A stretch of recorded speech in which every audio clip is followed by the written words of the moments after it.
Okay, good evening, everyone. Welcome to our August 2024 Change Day public meeting.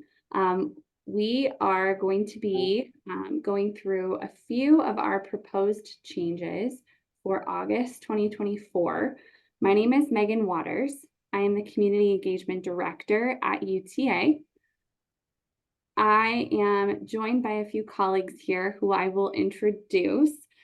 First, I do want to spotlight, we have ASL interpretation tonight, spotlighting Mikkel, who is our ASL interpreter. So you can pin her if you need ASL interpretation. We also have Spanish language interpretation that is available on the Spanish language channel. If you go to this icon here and change your listening language to Spanish. Captioning is also available. You can turn those on with this icon. So a few other features on Zoom that I would like to highlight. We will be joined by a lot of folks this evening. So if you have thoughts, questions, comments, we encourage you to write those down in the chat box or the Q&A. There's also an option to raise your hand if you're unable to use the chat box.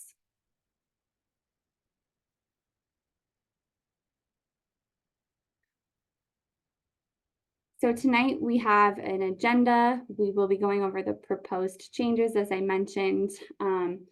Russ Fox is our Director of Planning. He is here to present some of the service information. Monica Howe is our Fairs Director. She is here to talk about the proposed fair changes. We also are joined by Nicole Bordeaux on this panel, who is our Chief Planning and Engagement Officer. And Jaleisha Branch is representing community engagement and is marked as Community Engagement UTA on Zoom. So we'll go through the changes. We'll have an opportunity for everyone. We'll go through questions after the presentation, and then we'll have an opportunity for folks to provide comment as well.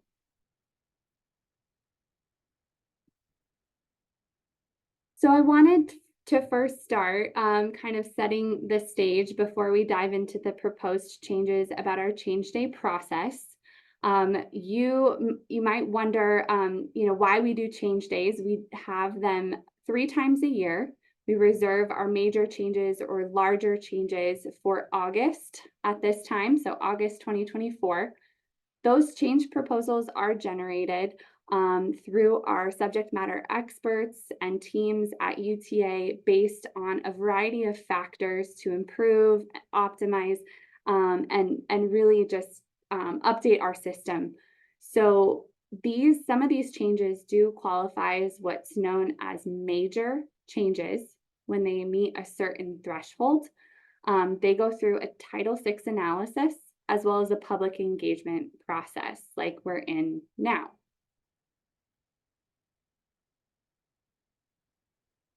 So as you know, we are in the midst of a public comment period. That's 30 days. The comment period will end on March 29th. The comments are all being compiled. Those at the end of the comment period will be shared with our planning team, our fairs team, and along with Title VI findings, be considered and help formulate a final proposal, which will be presented in May of this year. I also wanted to note that there are changes, as you probably know, that are put forth by UTA that do not qualify as major. Those are things such as schedule changes. These types of changes that are not considered major, but do impact our service, we know, are generally communicated about 30 days ahead of time. So I just wanted to make that note. Okay, with that, I would like to pass the time over to Russ Fox to talk about our proposed service changes. Okay, thanks, Megan. Am I coming across okay? Hopefully. Excellent. So the main changes that we have for this year are just kind of staying with our service as is for right now. In 2022, we had to make some emergency changes to reduce our service for the 39, the 201, and 218. And you can see those times of their frequency. As of August 2024, we will be keeping that service at that same reduced amount. So they will stay as they are shown on the screen. The hope is to eventually restore our service, especially for the 39, 201, and 218 soon. But our ongoing staffing shortages continue to be a challenge for us, so we're not able to restore those at this time. We can go to the next slide. Other things that are going to happen is we have a currently adopted 5-year service plan. Some of the proposed changes in that plan are also delayed due to the staffing shortages. We are in the process of revising our 5-year service plan, and we will be looking at how we are going to incorporate those for future, for the next upcoming change days.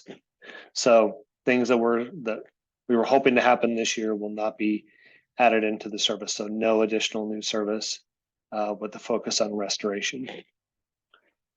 Probably the next big change that did happen is the Route 606. It was suspended in January. It was serving a group called Enable Industries, and that location actually relocated. So the route has been suspended, and that suspension will be made permanent for August 2024. Next slide.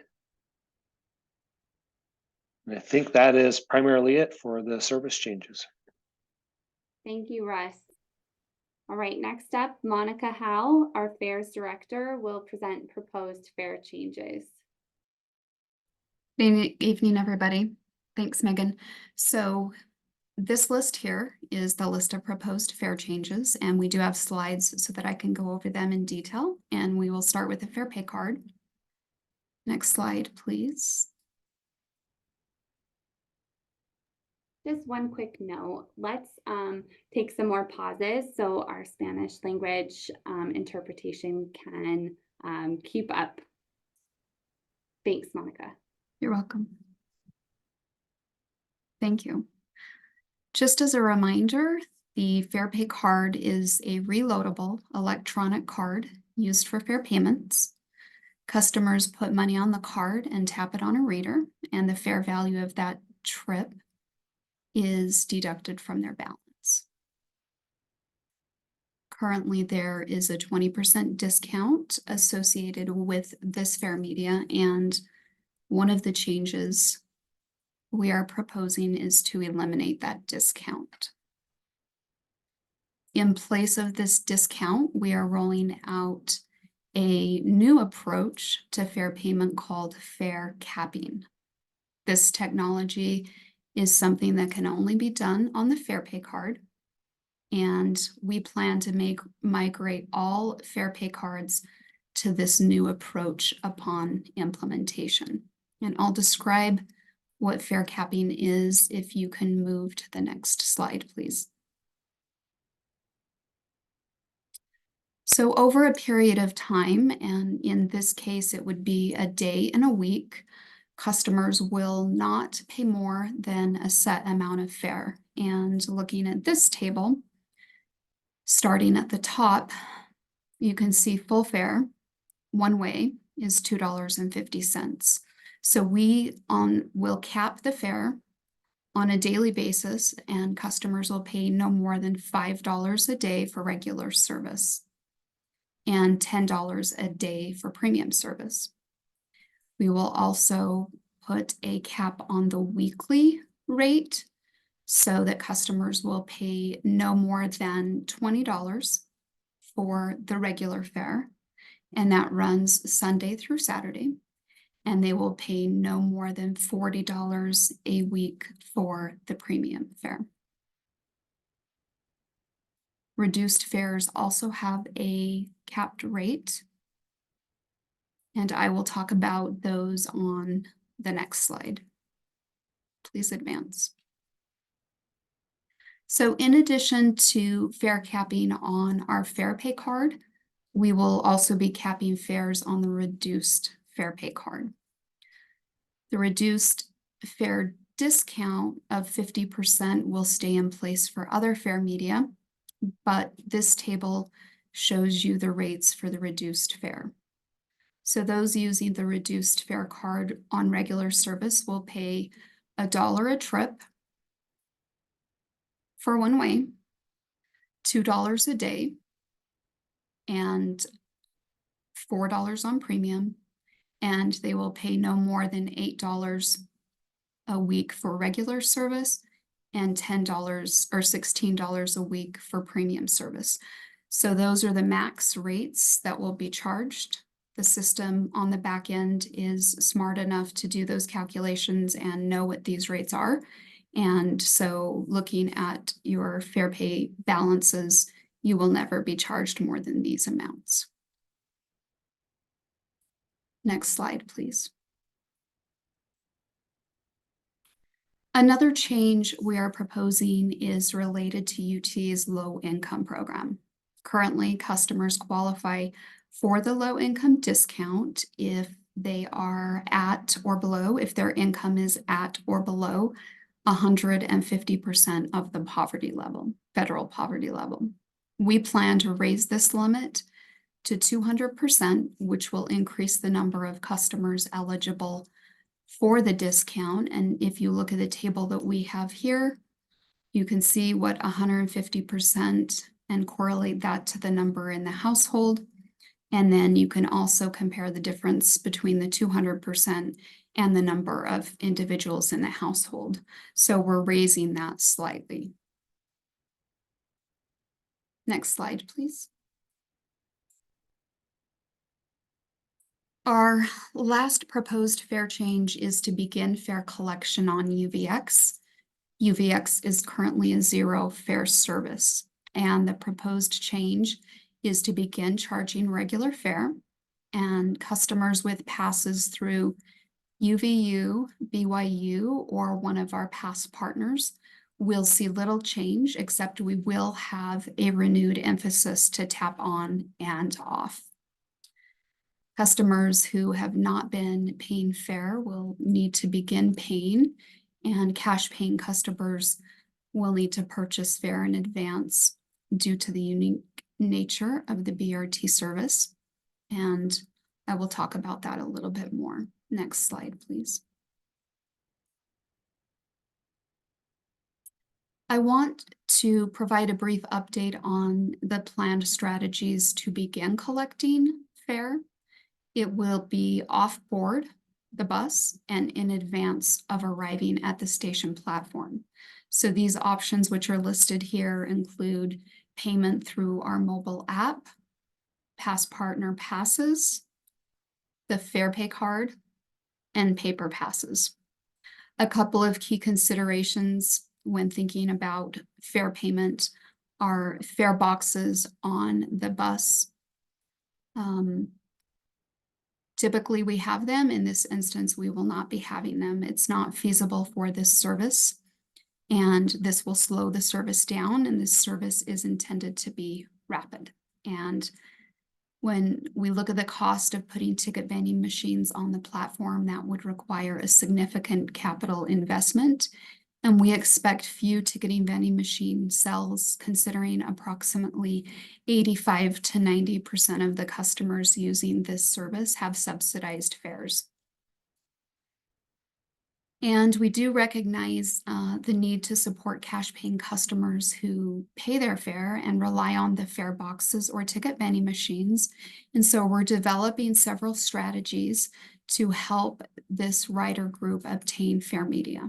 This includes expanding access to the fare pay card and places that you can reload. We want to bolster that. We'll also be doing community outreach and education. And we'll be strengthening our collaboration with partners that currently subsidize fare and look for more opportunities for those subsidies. Next slide, please. A little bit about our engagement plan. We are seeking public engagement here tonight. So thank you for coming and sharing feedback. We will also be gathering stakeholder feedback.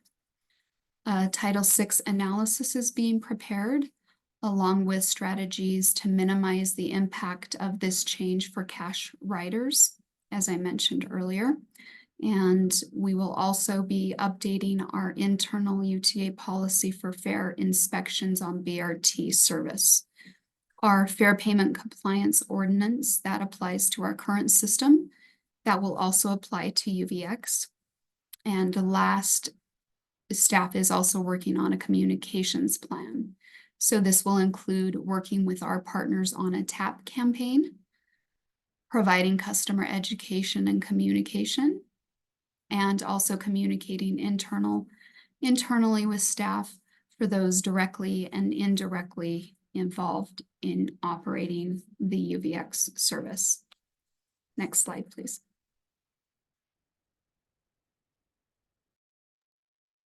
Thank you, Monica. So we'll get to questions in just a moment. I did want to share a reminder about where to find our public comment opportunities for March, for August Change Day 2024. The website with all of the information and opportunity to submit a comment is rideuta.com/changeday. As I mentioned, the comment period will close on Friday, March 29th. There are several ways to submit comments, including on that website, as well as through email, phone, or mail.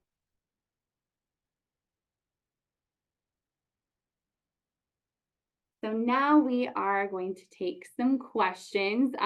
Thank you for bearing with us.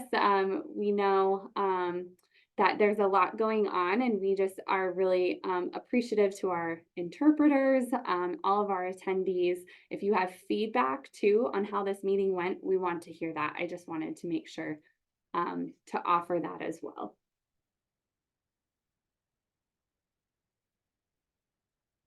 Okay, we have two open questions. I'm going to read out one from Hannah.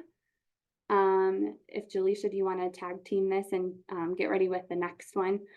So a question from Hannah: how much will the development, implementation, and continuing collection of fares cost? How will that number compare to the projections for additional fares received? Monica, would you like to address that? Yes, so we at UTA have been tracking the cost to collect fares for a number of years. And since the pandemic, our fare revenue has been lower, which has caused the cost of collection to increase slightly, not because fare collection costs are increasing, but because our revenue has been lower. And we are in the process right now. We just started implementing a new fare collection system with a new vendor. And so we are expecting revenue to increase as we expand the system, as we expand service.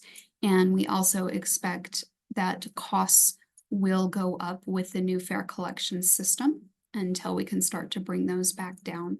So I don't have an exact number for the new system tonight, but typically pre-pandemic, our fare collection was somewhere around 8 to 12%. And after the pandemic, I believe it was somewhere around 15 to 18, but I can get those exact numbers and provide them if there is interest.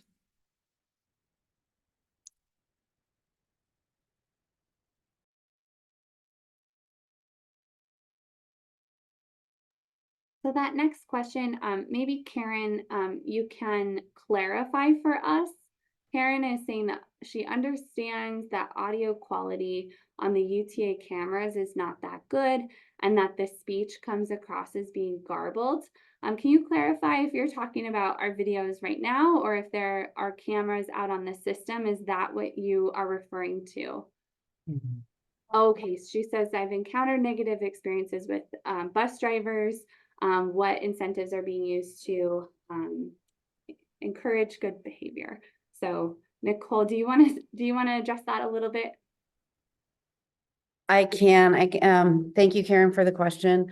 At UTA, we do take all our customer comments in through customer service, and then they are actually sent to the individual supervisors or the service unit in which those operators work. There is a very intense structure around discipline and retraining or educating our operators. So I would definitely encourage you all, if there is something that you are encountering, please make sure to call customer service, because our operator supervisors and our managers really take that seriously and work with our operators to make sure that you are getting the best customer experience that you can. So our customer service is Ride UTA. And if you have any other questions, please let us know. Thanks, Nicole. Before Jaleisha, you read that next one, Hannah just wanted to clarify, going back to Monica, the fare collection information, would you please clarify the meaning of the percentages you shared? Yes, so 8 to 10% would be, it costs UTA 10 cents for every dollar of fare revenue collected to collect a fare. That's stated another way.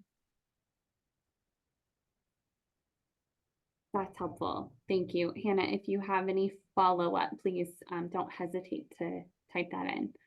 Okay, Jaleisha. Yeah, our next question is from Tilda Wilson. The question reads, why was fare free for UBX before, and why are fares being added now?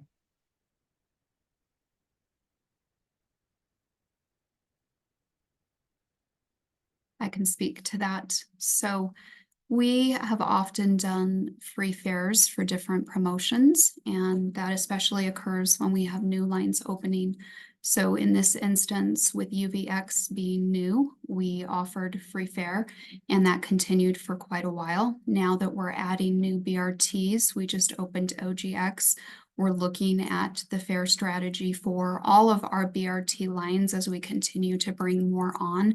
And there was internal discussion, and it was determined that after a promotion period, that those would resume to regular fares, and that's why that is being proposed now.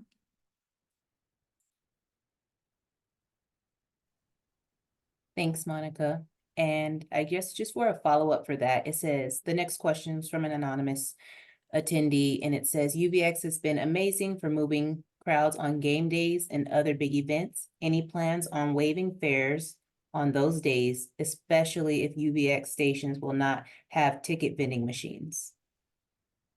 I think that's a great question. We are definitely open to getting traffic and riders to where they need to be as smooth as possible. So we currently do that with the University of Utah right now. We don't waive fares, but we have worked with them to subsidize fares. And so I imagine in the future that we are looking, as there's different events happening on the platforms, that we're looking on the best way to get customers fares. And so that is, I appreciate that idea of waiving the fares. We have kept that in mind. We are aware that that's something that we need to look at. And so we will be addressing that for sure. Thanks. And just to follow up, our next question comes from Carlos Rios, and he would like to know, will OGX be affected by these changes, or is nothing as of yet? Nothing as of yet. OGX will continue to be free for the next couple of years.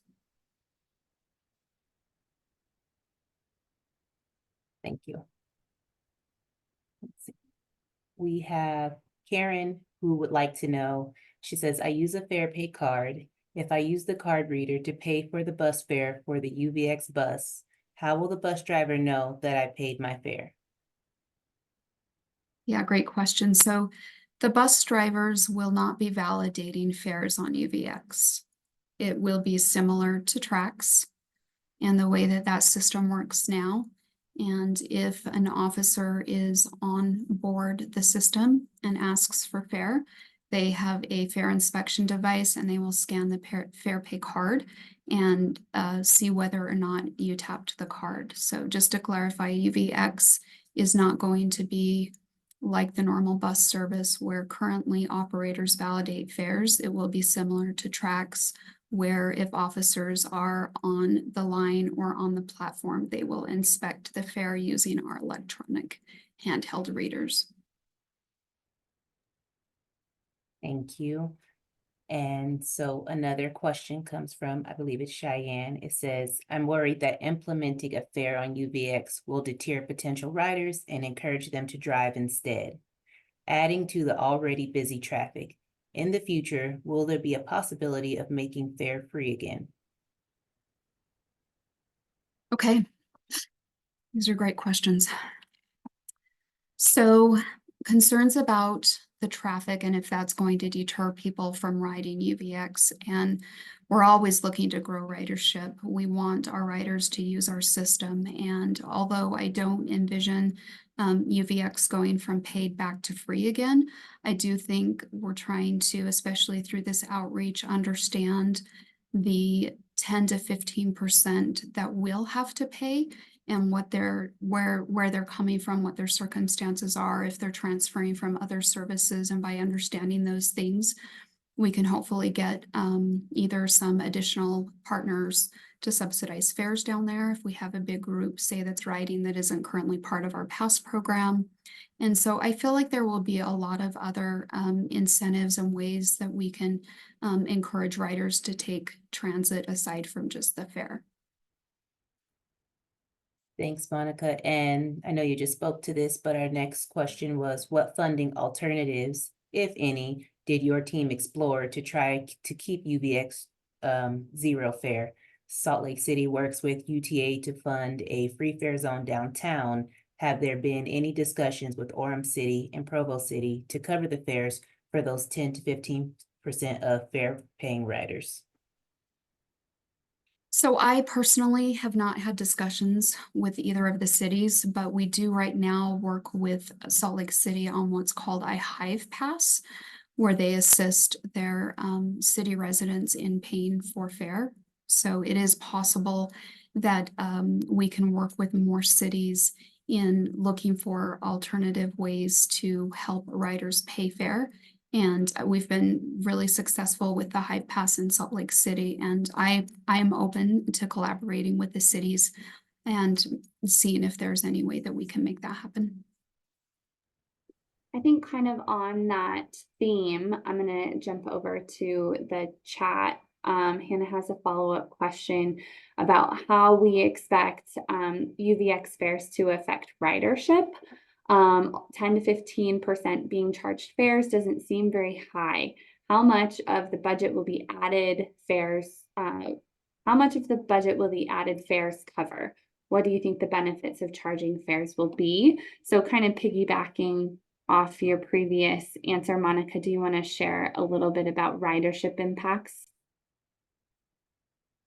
Yes, I have not been involved with ridership impacts and I haven't been studying them. I did a brief review. I don't know, it must have been 4 or 5 months ago at a high level, but I wouldn't be able to speak to ridership impacts other than we would expect to have a small impact or an impact of some sort.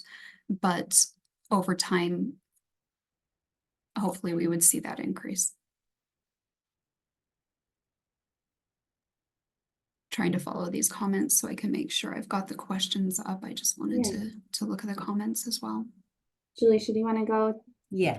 ask the next one? We can help Yes. out with that, Monica. And so our next question comes from Karen, and it says, with the UVX fare, should I tap on before I board the bus and tap off after I exit the UVX bus? Correct. Yes, there are card readers down there and it will be tap on and tap off. Yes. And then our next question is from an anonymous attendee. It says, I heard there will be no cash payments allowed on the UVX. Isn't that discriminatory towards protected groups, that being minorities, seniors, low-income people, and others? What remedies are being implemented in August to assist these groups? Thank you for that question. And for cash payments and the groups that use it, we do offer discounts for seniors and low-income riders. And so our hope is that they're taking advantage of that discount, and one way is to apply for the Fair Pay card. And there are several places that we can accept, or that cash payment can be taken for those groups. So we're not eliminating cash altogether. It will just have to be cash that is paid for in advance. And one way to pay that cash in advance is through the Fair Pay card. Just to clarify, I know Karen's asking when would folks be starting to pay for UVX or being charged UVX fare? So these are proposed changes. We'll be finalizing the proposal in May of this year. And then in August of this year, August 18th, I believe, is change day 2024. So Russ, can you confirm August 18th?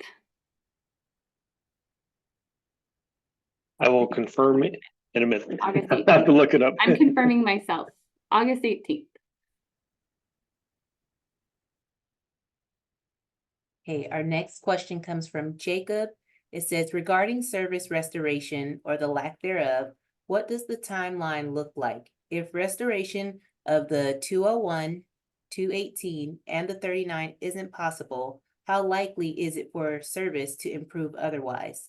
Currently, span of service for the 201, 218 is really bad, especially for workers who work at any time past 8 p.m. Okay, I will take a stab at that one. Yeah, that's why we have this proposed for August 2024, that it will remain the way it is. One of the things we are doing at UTA is our major change date is going to change to August of 2025. And so that is He means something. April. Sorry. Did I say August 20? Sorry, April 2025. And at that point in time, we're going to take a look at it again, and hopefully at that point be able to restore service on those routes for April 2025. Thank you, Russ. And so our next question is, when did the official federal grant that gave UVX free fare end? Why did it stay free after that? I don't have details on the federal grant, so I'm not prepared with that tonight. But I'm happy to get that information. I can speak to that if you want, Megan. The initial federal grant was a CMAQ grant with our MPOs, our Metropolitan Planning Organization, called MAG in Utah County. That was a 3-year grant. After the 3-year grant, our trustees worked with Utah County to look at if there was another way to do 1 or 2 more years following. And so this is the 6th year coming up in August that we have had free fare on UVX. I hope that answers the question.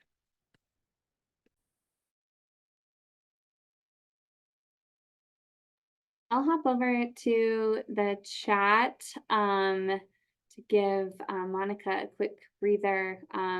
So Russ, we've got some questions about the 850 or the 805. There's 2 different ones.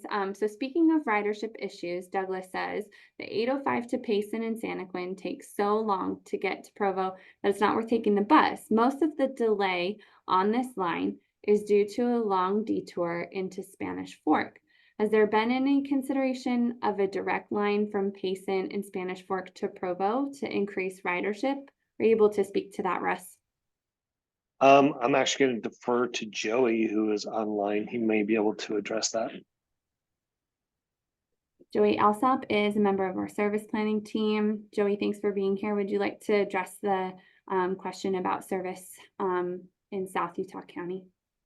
Yeah, I mean, if I understand correctly, the question's about the Route 805, and the connections to Payson and Santaquin, and having to deviate over to Spanish Fork and Springville.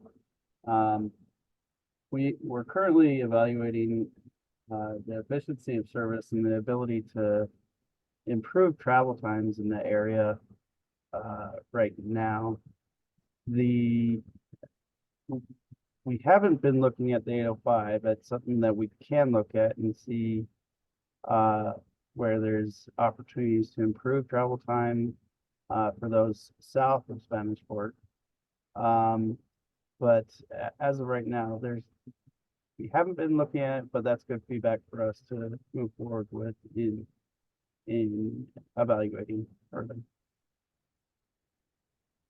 Thanks, Joey. Sorry, I was confusing because so James, another comment in our chat is saying he had a similar comment to Douglas, but he would take the 850 every day, but there's so many stops and wraps around the Orem Mall, it takes twice as long to get from Provo to Orem by bus than driving.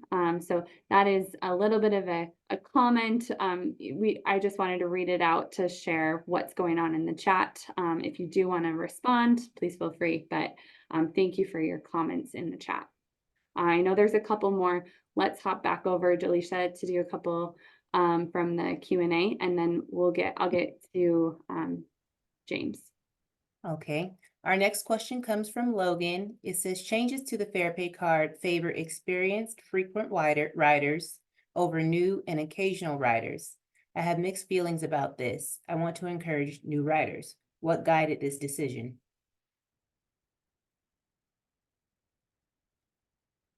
Thank you, Logan, for that question. So we definitely want to encourage our riders to travel as frequently as possible. So this is definitely geared towards the frequent rider, and the decision to remove the 20% came because it'll be difficult to do both, and there is still a discount for the frequent riders. But speaking to new riders, we have several initiatives that we've been working on to get our riders to come out and try, or non-riders to come out and try the system. We have been building ticket as fare partnerships and offering ticket as fare so that hopefully riders that haven't used our system in the past can start using it and try it out, maybe going to one of the events that they might have a ticket for. We're also increasing the number of pass partnerships. We have a lot of corporations that have come to us and are looking to subsidize fares. So if individuals are working for an employer and have not tried transit, they would have the opportunity through a pass program. And we're also increasing the number of human service agencies that we're working with. They are subsidizing fares completely for certain rider groups. And so this is good as well, because if a rider has an opportunity through one of these programs to get subsidized fares, they will be able to try our system. And we've seen that through some of our other initiatives. Thank you. And Karen would like to know, how specifically will we be notified of the UVX bus fare via email, signs posted at the bus stop, or some other method for when the change is implemented? So I can take a stab, and feel free, Russ and Monica, to chime in too. So as I mentioned in the timeline slide, the final plan will be released in May. So after that time, we will be promoting and informing the communities about the final changes that come out of this process. I think the strategies you mentioned are good ones. You'll see a lot of information. We want to be supportive of people in adapting to changes if they're finalized. Anything to add, Monica or Russ? Thanks.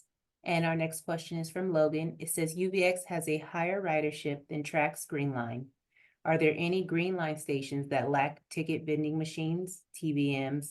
And how soon can we expect TVMs to be installed at a UVX station or the UVX stations? Yes, thank you, Logan, again for the question. And just to clarify, as I mentioned earlier in the presentation, that right now ticket vending machines are not going to be installed on UVX. That's the proposed plan right now. And we will, however, be looking at certain platforms. And if there are platforms that have a need to have a machine down there, and if it's a rider group that does not have their fare subsidized already, we're open to considering that, which is why we're having this public outreach and getting comment right now so that we can understand that. But going out the gate in August, the plan right now is not to have ticket vending machines. Regarding the track screen line, I'm not sure about ridership. I am familiar with how many tickets are purchased at those ticket vending machines, and there's not a lot. So as part of our fare collection system replacement program, we are not replacing all of the ticket vending machines. So we are going to scale back a couple. We will not be replacing a few of the green line. We'll make sure that there is one on the platform as it stands now, but some of those are being replaced. Our ticket vending machines are getting less use because our riders are transitioning to other forms of fare payment that did not exist before they were installed. So one example of this, we have a lot of riders now that pay with the Fare Pay card and the mobile app. Both of those technologies came after the after the ticket vending machines were installed. So we're seeing less usage. We're not putting in as many TVMs in this second round. And UVX we will be looking at once we have more information on the rider group that would need to pay and what their needs are. And an anonymous attendee would like to know, what is the likelihood of UVX fare change to be implemented? I've been telling friends to comment, but it feels like this change is already going to happen because didn't UTA leaders say it was going to happen regardless?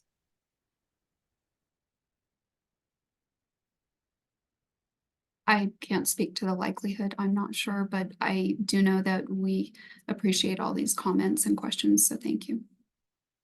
I Thank think you. this is an important question, and we are hearing a lot about UVX. Because it is a proposed change, it is the desire to explore charging fare. So I think that is true. What we hope to achieve here through the comment process, through all of your insights, is really to understand what that means so we can make a really good final decision. If the charge, the fare does go through, I think what also is really helpful from these comments is knowing how we can implement them, right? It's a what, but also a how. And so there's a lot of things that we can do to implement it in a supportive way to the community. So as part of the change plan, I think we'll also really emphasize the implementation plan for this. So your comments are important to us, and we know this is a big change. Nicole, do you want to add anything? I think that's an excellent comment. And I don't want anybody to feel that their comments will be ignored. So these do go to the board. They will be presented with the Title VI and reviewed. It is the intention that they said to charge fare, but I do not want anybody to feel like this is a waste of their time, because public input is a big process in how we do any service changes as well as fare changes. And it's important to the agency to hear what our riders and our customers and the public are saying. So please don't get discouraged, and please put how you feel and things, and to help us be better as an agency. Thank you. And so just to follow up on that, Hannah would like to know, what are the benefits of adding fares to UVX, and how much will this impact the budget, and what will you do with those added funds? Yes, hi, thank you, Hannah. You know, we're trying to be consistent with fares and fare collection. And so by adding UVX as a paid fare similar to other lines, this will help us be consistent. And the additional funds are always, all fare revenue is always going towards helping to cover the operating costs of the agency, although it's not the sole source of revenue. Fare revenue is a big chunk of change.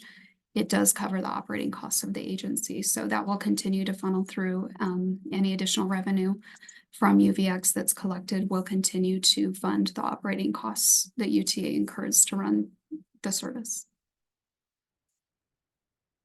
Thanks. And Chantel would like to know, will there be a look at a monthly pass that will cover the front runner only, or front runner and UVX?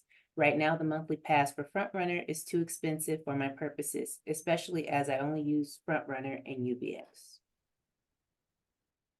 So fare capping is intended to serve very similar to a monthly pass. And I highly suggest for those that are using paper passes that when this change is implemented, moving to fair pay rather than charged a monthly rate, you will only be charged weekly, and that'll only be for what you use.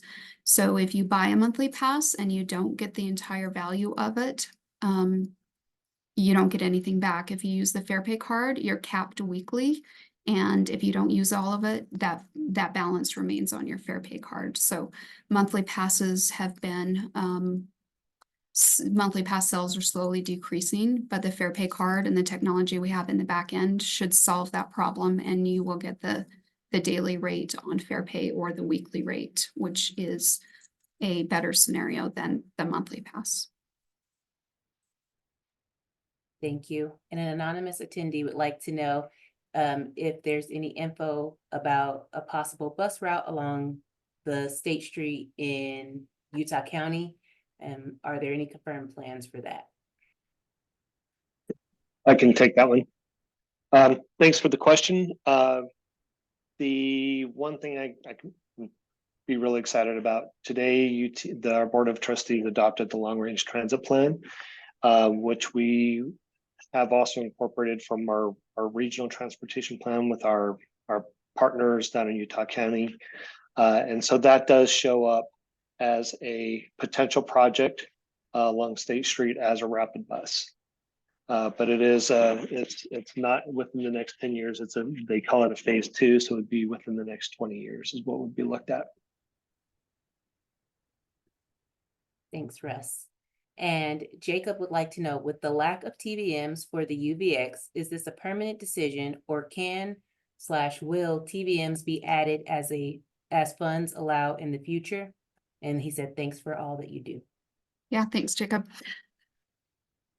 It's not a lack of funding as much as it is the cost of these TVMs are very expensive, and they do have to be maintained. So, for example, if we have a platform that's only collecting $100 a month and the ticket vending machine is $70,000, we have, and the cost to operate, we now, if the usage goes up and we're seeing a platform that could have a lot more revenue coming in, then looking at the return on investment, we would be able to justify that in this regard. But currently, it's not so much about not having the funding. That funding can go to other places, but it really is about the small amount of money that is going to come in through these TVMs and other ways that we have to pay.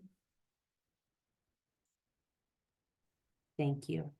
Logan has a question. He says, when he bought a fair pay card, it was very difficult to find a store that carried them. Now they will be necessary to ride UVX. So how proactively will UTA work to make fair pay cards easy to find? So yes, as I mentioned in my presentation, we are working on ways to get more fair pay cards easily available. A couple of things, we're looking to increase the number of vendors that we have down there. We currently outsource that service to another company. So it's not UTA that are keeping the card stocks and finding the vendors. It's a company that already has vendors that vend other things like gift cards. And so they stock all of those on our behalf. We have talked about and would like to be down on the system distributing some fair pay cards to new riders. And so one possibility that we talked about is to be down there and pass those out so that people can have them in their hands. but we're also re-looking at the network and going back and checking inventory levels. So a lot is being done. And as we implement our new fare collection system, I think we will see a greater number of these electronic cards out in the system because our new contractor will be working with a vendor, and I feel confident that we'll be able to get those inventory levels stocked. So thank you for letting me know. Thanks. An anonymous attendee would like to know, why did UTA choose fare capping at a day and a week and not per month? It says they went to New York and they were doing it as a monthly pass. If we follow our logic, wouldn't the monthly pass be cheaper than what is being proposed, particularly for months with more than 4 weeks, which is all of them but one? The attendee would like to know. Yeah, so we have several instances where the customers are not buying 12-month or will not, if you take, what is it, 52 weeks in a year. And you take the balance that is left on your Fair Pay card. If you do not use it, the full capped amount in the week, sometimes people take vacations, so they're out that week. There's a savings right there. So I agree. If you do the straight math, 12 times the monthly pass rate or 52 weeks times the $10 cap. But either way that you look at it, what we're finding is that you're still getting a better value if you go on a weekly basis. And if you go with the Fair Pay card as opposed to the paper pass. And the decision to do it monthly was just an internal one that we made so that our riders could benefit more on a weekly basis than having to wait a month to see the benefit. Thank you. And this next question is from Logan. He says, Fair Pay cards and transit app are very convenient, but they do not allow riders to purchase a second ticket for a friend or date. Is there any way to implement multi-ticket purchases? On our current system, no, but we are looking at that as part of our new fare collection system and recognize that as a need. So thanks, Logan. And I'm happy to discuss this more offline as well, if you'd like. Thank you, Monica. So just jumping in here, thanks, Julie, she did a great job relaying all of those questions. Thanks everybody for your questions. We always have questions run into comments, and so I do want to read in a couple of the comments that have been shared through the chat. One of the comments is from James Clausen. We have too many people depending on driving to get everywhere they need to go. We as a country and as a state need to be encouraging transit. Free fare for UVX has been awesome for our family. My teens who don't drive have some independence without me having to be a full-time chaperone. It would be a huge turnoff to have to pay for fares, both as a hassle as a user, and it's just cheaper to drive. Pull some money from highway expansion to cover costs or something, as the car driving culture is unsustainable. It's bad for public health. Thank you for that comment, James. The comments you share here tonight are included in the public comment record and our public involvement report. I also encourage you to leave us comments through the website at rideuta.com/change-day. There is one other comment in the chat right now that I'm seeing from Stan Morris. I'll go ahead and read that one. I have often touted publicly on the exceptional commitment that UTA and Utah legislation has made to lessening highway and street traffic, addressing environmental problems, i.e. air quality, and promoting overall public and personal health in the state of Utah. I feel that the present UVX free fare concept and its schedule of arriving at stations every 6 minutes during peak hours are hallmarks for the cities of Provo and Orem, and a distinction of excellence for UTA. Free fare on UVX is a great incentive for those who are environmentally conscious and considering a move to both of the above cities. Thank you for that comment, Stan. I believe we have addressed all comments and questions currently. If you do have anything else you'd like to add, please go ahead and put that in the chat. I'm going to throw the details of our public comment up on the screen once more. I'll repeat them just if you missed it. We are accepting comments through March 29th. There are a couple ways to submit your comments. We have a comment form on the website at rideuta.com/changeday. You can email us at hearingofficer@rideuta.com. You can leave us a voicemail at 801-287-3888, or you can send us mail.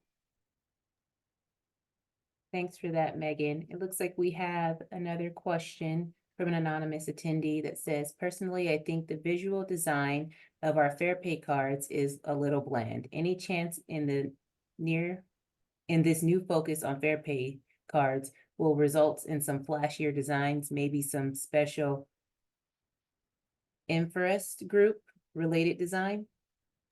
Interest, probably. Interest, okay.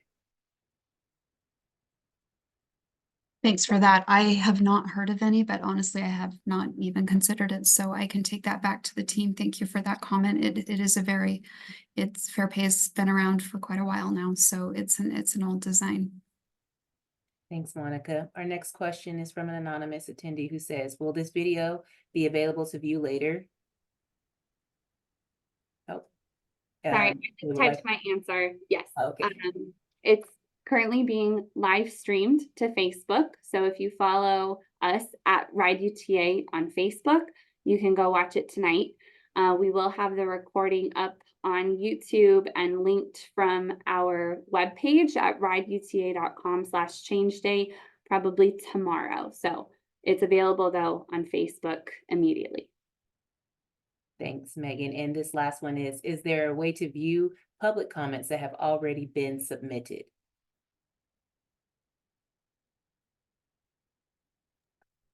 So we will be releasing public comment after Change Day, after the comment period concludes. We don't have a mechanism to share those comments real time. So please look for those in May when we release our public involvement report.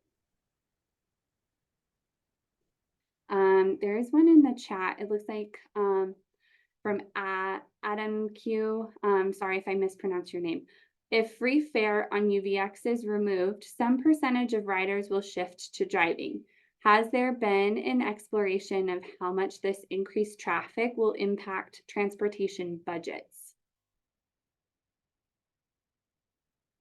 Not sure if anyone from our planning team, I don't know, would anyone have a response to that question? Megan, I can look at this a little bit. We did do a free fare study probably a year ago that went to the legislature that really shows what happens when free fare goes away and how that actually affects ridership. While it wasn't specifically to UVX, it was looking at what those what that affects are in travel patterns and transportation. And we can actually send that link out if I can find it quickly. But it is on our website that talks about subsidized and free fare study that was done from with UTA, ourselves, and WFRC, which is the Metropolitan Planning Organization. But it was a broader look at it, but that may give you some information in what you're looking at specifically around transportation and traffic impact. There we go. Thank you, Russ.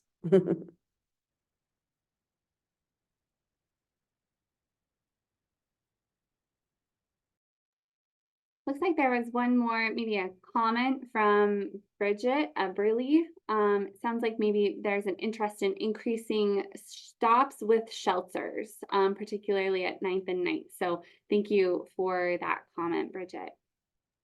And I can add to that, Bridget, after we had shelters on there, they had Salt Lake City did a reconstruction, and we will be moving towards replacing those shelters and finishing out our bus stop construction as well over the next year or so. So they're coming in some places. On their way. Thanks, Nicole. Looks like we have another question from James. It says, what can we do politically or otherwise as citizens to get more funding in general for transit projects, like the Rio Grande Plan, for example, or the 850 as a BRT? I'll take that. I think it's important, if you speak to your local representatives in your municipalities, but also your legislature. The legislature's been really, interested in transit and how it affects Utah. And as we grow, this is something very important to them. They've been investing in transit over the last few years. And I think the more they hear from the constituents, that would be really helpful to hear about the people that live in their community and what transit means to them. And what projects are specifically important as we move into this growth era and do more around transportation in Utah. So I would hit up your representatives and tell them how much you like transit. We appreciate it. And I think we'll continue to get more funding. Thank you for actually caring. We appreciate that. Thanks, Nicole. The next question comes from Hannah. It says, the zero fare study seems to say that zero fares increase ridership significantly. Am I understanding that correctly? In light of those results, why is UTA transitioning to more funds rather than less? Yes, that is true. Free fare generally gives you a 20% to 30% increase in ridership. But there is no way to supplement the funding. And I think Monica spoke to how do you supplement that operational need for those funding pieces. I don't think UTA as a whole has a policy on if we're moving one way or the other. I think UVX was a pilot for funds that we had subsidized through a couple of means, and they are no longer subsidized. So as we look at free fare in this study, it doesn't go away. It does increase ridership, but we'll continue to look at opportunities like Monica said, working with municipalities, working with partnerships to make that barrier go away so people can use our system as easily and as they can without complications and barriers to our service.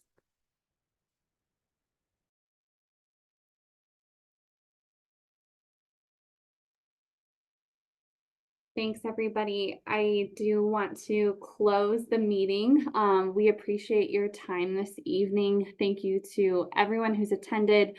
All of your questions have been really helpful to us. It's been a great discussion.